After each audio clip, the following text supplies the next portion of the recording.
በኢትዮጵያ 2018 ምዕራፍ ከሁለት ወር በኋላ አዲሱ የተሽከርካሪ ሰሌዳ የመቀየር ስራ ይጀምራል ተባለ። የትራንስፖርትና ሎጂስቲክ ሚኒስቴር ባወጣው የተሽከርካሪ ሰሌዳ ለውጥ መመሪያ መሰረት አዲሱ የተሽከርካሪ ሰሌዳ የመቀየር ስራ ከሁለት ወራት በኋላ እንደሚጀመር ሚኒስቴሩ የትራንስፖርት አገልግሎት እና ቁጥጥር ዘርፍ አማካሪ አቶ አሰፋ ሀዲስ ተናግረዋል። አማካሪው ከአሃዱ ሬዲዮ ጋር ባደረጉት ቆይታ በኢትዮጵያ የተሽከርካሪዎች መለያ ቁጥር ሰሌዳ አይነቶች፣ ምልክቶች፣ መወሰኛ እና አገልግሎት አሰጣጥ መመሪያ 1050/2017 ሆኖ መጽደቁን አስታውቀዋል። በኢትዮጵያ የተሽከርካሪዎች የመለያ ቁጥር ሰሌዳ አይነቶችና ምልክቶች መወሰኛ እና የአገልግሎት አሰጣጥ መመሪያ 1050/2017 መሰረት አሁኑ በስራ ላይ ያሉ የተሽከርካሪ ሰሌዳዎች ላይ የሚቀመጠው የተለያዩ ክልሎችና የከተማ አስተዳደሮች መለያዎች ተመሳሳይ መለያ እንዲኖራቸው ያስገድዳሉ ተባለ። በዚህም መሰረት በሀገሪቱ የሚመዘገቡ ሁሉም ተሽከርካሪዎች የሚለጥፉት የመለያ ቁጥር ሰሌዳ ላይ የኢትዮጵያ ካርታ እንዲሁም ኢትዮጵያ ባጸደቀችው ዓለም አቀፍ ስምምነት መሰረት የሰጣትን ሀገራዊ ልዩ ምልክት ኢቲኤች እና ኢት የሚል የግዕዝ ፊደላት እና የላቲን ፊደላት ይዘት እንዲኖረው ይደረጋል ተብሏል። ውድ ቤተሰቦች ቻናላችንን ሰብስክራይብ ያላደረጋችሁ ሰብስክራይብ፣ ላይክ በማድረግ አብራችሁን ቆዩ። ወደ ቀጣዩ ዜናችን እናልፋለን።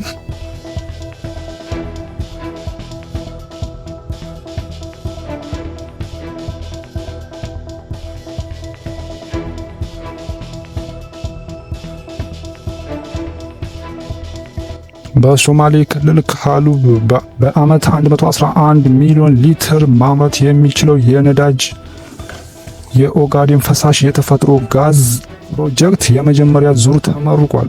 በተመሳሳይም በአመት 1.33 ቢሊዮን ሊትር የማምረት አቅም የሚኖረው ሁለተኛውን ዙር መጀመሩ ተነግሯል። ከፈሳሽ ተፈጥሮ ጋዝ ምርት ባሻገር በኃይል ማመንጫ ዘርፉም 1000 ሜጋዋት የማመንጨት አቅም በመያዝ ከፍተኛ አስተዋጽኦ ይኖረዋል ተብሏል። ጠቅላይ ሚኒስትር አብይ አህመድ የኦጋዴን ፈሳሽ የተፈጥሮ ጋዝ ፕሮጀክት የመጀመሪያ ዙር ምረቃን እና ሁለተኛ ዙር ማስጀመሪያ መርሃ ግብር ላይ ባስተላለፉት መልእክት ከዛሬ ጀምሮ ማንኛውም በነዳጅ የሚሰራ ትራክ መኪና ወደ ኢትዮጵያ ማስገባት የተከለከለ ነው ብለዋል። በአንጻሩ ማንኛውም ባለሀብት ጋዝ የሚጠቀሙ ቦቴዎች እና ከባድ ተሽከርካሪዎችን የሚያስገባ ከሆነ ከቀረጥ ነፃ እንዲያስገባ አስፈላጊው ድጋፍ እንደሚደረግለትም አስታውቀዋል።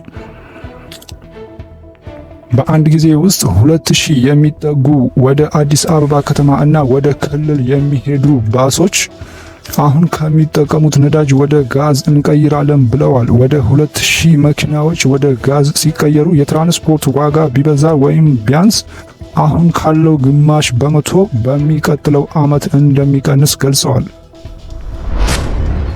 በአዲስ አበባ አዳዲስ ሰማይ ጠቀስ ህንፃ ሊገነቡ ነው ተባለ።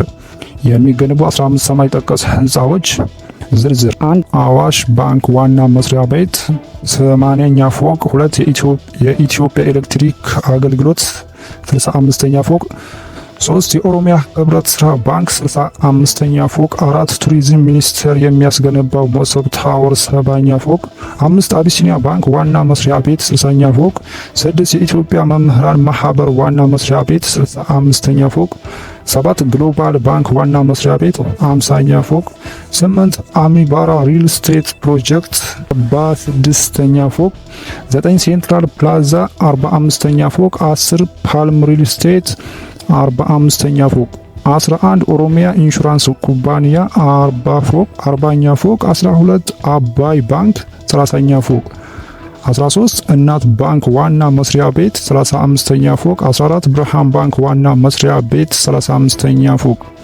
15 አዋሽ ኢንሹራንስ ኩባንያ ዋና መስሪያ ቤት 25ኛ ፎቅ። ግሬት አፍሪካ ይፋ ባደረገው መረጃ የፋይናንስ ተቋማቱ ከፍተኛ ድርሻ ይይዛሉ ብሏል። አሁን ያለው ትልቁ የንግድ ባንክ ህንፃ 48 ወለሎች የያዘ መሆኑ ተጠቁሟል። የመንግስት ሰራተኞች ደሞዝ ሊጨመር ነው ተባለ። አዲሱ የመንግስት ሰራተኞች የደሞዝ ጭማሪ መንግስት በገለጸው መሰረት ከመስከረም ወር ጀምሮ ተግባራዊ ይሆናል። መኩሪያ ኃይሌ ዶክተር የፌዴራል ሲቪል ሰርቪስ ኮሚሽነር የፌዴራል ሲቪል ሰርቪስ ኮሚሽን ዶክተር መኩሪያ ኃይሌ ለሁሉም ክልሎችና ለሁለቱ ከተማ መስተዳድሮች የሲቪል ሰርቪስ ቢሮ ኃላፊዎች እና ለሚመለከታቸው አካላት በአዲሱ መንግስት ሰራተኞች ደሞዝ ጭማሪና በአበል ክፍያ ላይ መመሪያ ማስተላለፋቸው ተነግሯል። ደሞዙ ከመስከረም 1 ቀን 2018 ዓ.ም ጀምሮ ይከፈላል። ክልሎች ምናልባት አንዳንድ አካባቢዎች በዚህ ወር ካልደረሰ ያለውን ማንኛውም ጫና ተቋቁማችሁ ለሰራተኛው ከዚህ ወር ጀምሮ አዲሱን የመንግስት ሰራተኛ ደሞዝ መክፈል እንዳለባቸው ጥብቅ ማሳሰቢያ መስጠታቸው ተሰምቷል። ዜናውን ሲያቀርብላችሁ የነበረው ኢትዮ ሃወርሊ ኒው ነው። በሌላ አዲስ ዜና እስከምንገናኝ ድረስ መልካም ቆይታ።